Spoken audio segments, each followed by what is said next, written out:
coming November is posible na pong maglabas po nitong ito, ang ombudsman po ng mga arrest warrants. Pero with this na binabanggit din po na ito, medyo nasa daan din. Yung pong involved po dito is makakaya kaya, attorney, yung pong by November mag-issue ng arrest warrants?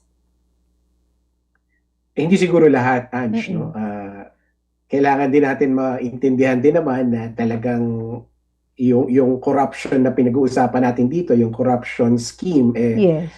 malalim at malawak, no? So I expect yung siguro yung mga pinaka-obvious na akusado ang mauuna na ma-issuehan ng warrant. Siguro ito na yung mga naririnig na natin, yung mga pangalan na narinig na rin natin sa Blue Ribbon Committee and dun sa mga unang hearings ng ICI, tsaka yung mga reporting ng mga investigative journalists, no? So I expect sila yung mga mauunang ma-issuehan ng warrant. But yun nga kailangan natin kasing tutukan yung ombudsman din sa trabaho niya kasi syempre maraming involved dito, no? At lalong-lalo na sabi ng ombudsman na meron ng mga nagre-reach out sa kanya na umaareglo na, 'di ba? Na sinasabi sasauli na nila yung mga perang ninakaw nila